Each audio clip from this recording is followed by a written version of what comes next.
In this video, I'm going to show you how to go about starting the process of creating your own self-portrait on top of your photographic image. Your self-portrait inspired by the colors and technique of your artist. So the first thing we're going to do is we're going to use the background to create some background information from your original portrait. So we're going to use the fuzzy select tool, that's this one here, looks like a magic wand, to select an area of the background of the original portrait. So this might have lots of interesting things going on, or it might be fairly plain like Mary Cassatt's. But it's not totally blank, so we want to actually grab that original background and we're going to copy and paste it over onto our photograph. So I'm selecting and I'm clicking a bunch of places to add on to my selection, because right now I have the tool options, which always, if you can click Windows, dockable dialogues, those different tool options or different windows are there. We want to have tool options, and then we want to add on, or you can always hit the Shift button to add on to your current selection. So I'm doing that right now. I'm adding on. Now I've got kind of everything I want from this background, which is good. And now I'm going to go up to Edit and Copy, or Control C on my keyboard. And now over on my self-portrait page here, in my navigator box, I'm just going to zoom out a little bit. There we go. And I'm going to Control V or Edit Paste.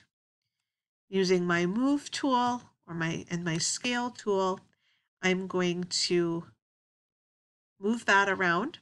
I also want to hit the New Layer button. Make sure you're hitting that New Layer button on your pasted selection, otherwise it'll just kind of float there forever. And I'm going to drag and drop that actually underneath my photograph. You might say, but Mrs. Miller, you can't see it because your photograph is on top. And I would say, yes, but we're going to do something to our photograph here in just a second. In the meantime, though, I'm going to scale this piece of background imagery so it's the same size as my canvas, or it might be a little bigger. That's okay.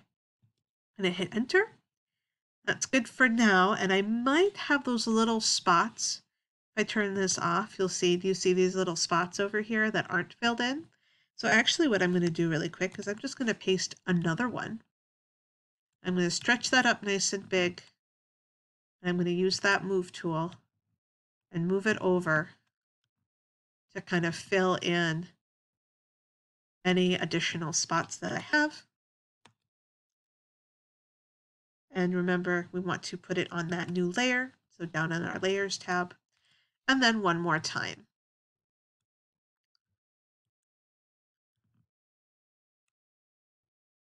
And so what I'm doing right now is I'm just filling in the whole background. And I hid my photograph so that it's not in my way, because I just want to work in my background right now. And I'm going to stretch this bigger, grab the Move tool, and move it around. And hit Enter. Now, you might look at this and go, you can still kind of see the lines. And yes, that's true. So before I go any further, I'm going to do something to sort of help blend these three together. So what I first want to do is I want to mesh all of these three layers so that it's all one layer. So I'm going to go up to Layer, and I'm going to click Merge Down. And I want to make sure that I am selected on my first background layer. So I'm going to click Merge Down, and then I'm going to go back to Layer and do it again. So twice. Now you might have had to use more parts or more pieces in order to blend it together or merge it down, and that's fine. Then I'm going to use the blending tool, or this here, healing brush tool. So I'm going to grab this tool, and you're going to notice when you first try to use it that it has a little like, nope, can't use it sign.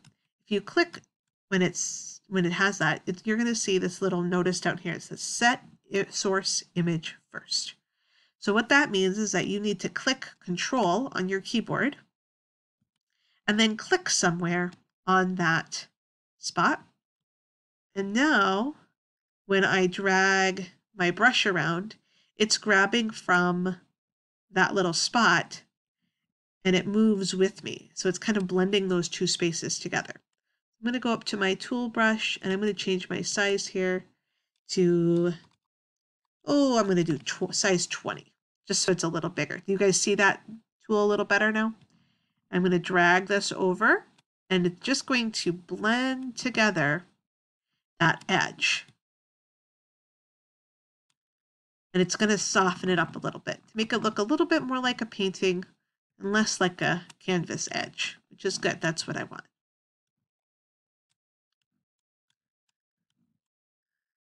So there we go. Now it all kind of looks like it belongs together. I've got a nice neutral background to do my background work, which is very nice. Now I'm ready to fix my photograph so that I only have myself and not like the wall and background behind me. So what I'm going to do is I'm going to take the eraser tool and I'm going to go to the navigator and just zoom in close. And I'm going to erase, but I forgot, I need to click on the photograph layer. Even though it's visible, it's not the one that I'm working on.